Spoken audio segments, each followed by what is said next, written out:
school, but my presentation's about my cheerleading during high school.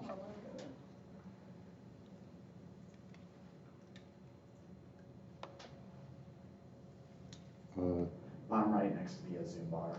Yeah. Where? Bottom right. See 65 and the slider, click the button to the left. Nope. Yep. Yep. Right there, yes. Okay. So my show, like I said, it's about cheerleading. So many think cheerleading is just a sport where you dress up, you yell as loud as you can, and you put a smile on your face. So as a retired cheerleader of over 7 years, I'd like to give you a glimpse into the sport I've grown to love. So most people think that every cheerleading competition you go to, you win. I've never won a cheer competition, so it's not true. We always took 2 teams to the competitions we went to, and all 4 years of cheering, the other team won and mine didn't. So there's just a fun fact. What is cheerleading? Cheerleading is an athletic activity that uses organized routines made up of elements from dance, gymnastics, and stunting to cheer on sports teams at games and matches and or a competitive sport. So there's 2 different types of cheer. There's school cheer and all-star. School cheer obviously is for school. You have to be out of school to be on the team.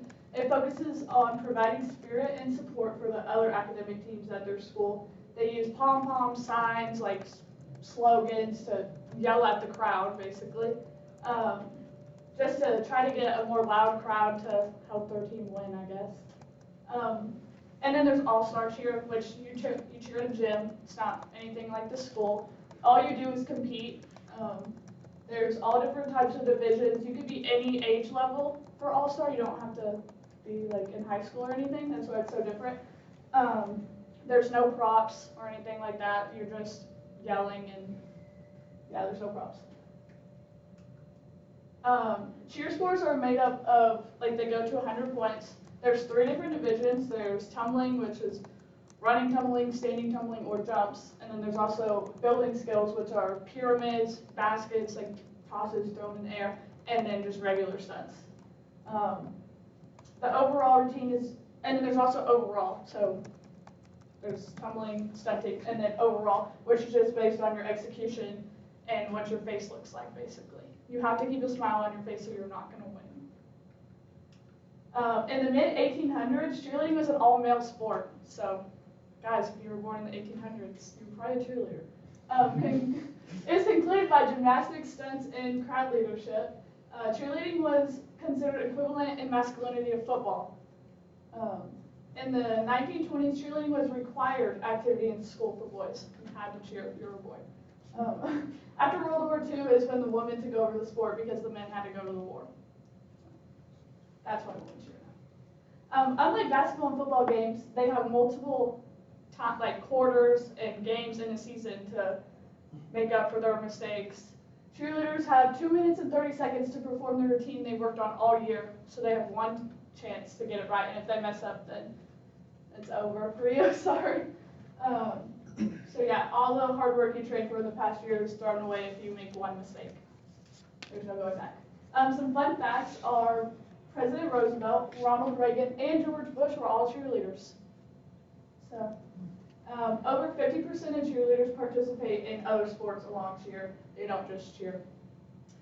There are at least 4 million cheerleaders in 31 countries. There's a lot of us. Injuries. Cheerleaders carry the highest rate of injuries for female athletes. Female high school athletes, only 3% of cheerleaders, wait, sorry, I confused myself. Of the United States, 2.9 female high school athletes, only 3% are cheerleaders. Yet cheerleaders account for nearly 65 of all the injuries. In girls' high school, the most common cheerleading-related injury is a concussion. 96 of these concussions are stunt-related. So when you're stunt, you fall a lot. Yeah. And you don't have really a mat. You fall on like the hard floor, so you're gonna get a concussion. Other injuries include sprained ankles, sprained wrists, back injuries, head injuries, broken arms, elbows, noses. There's a lot of broken noses.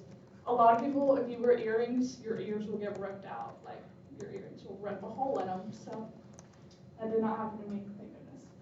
To be considered a sport, the activity must contain an element of competition, goal of victory, and physical activity. NCCA has yet to officially make cheer a sport, even though it matches all the criteria. So all the boys still say cheer's not a sport, but they're right, it's not, because NCCAA has not yet made it a sport.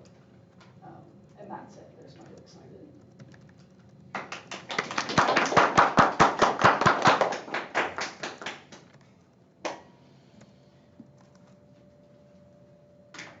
Really fast.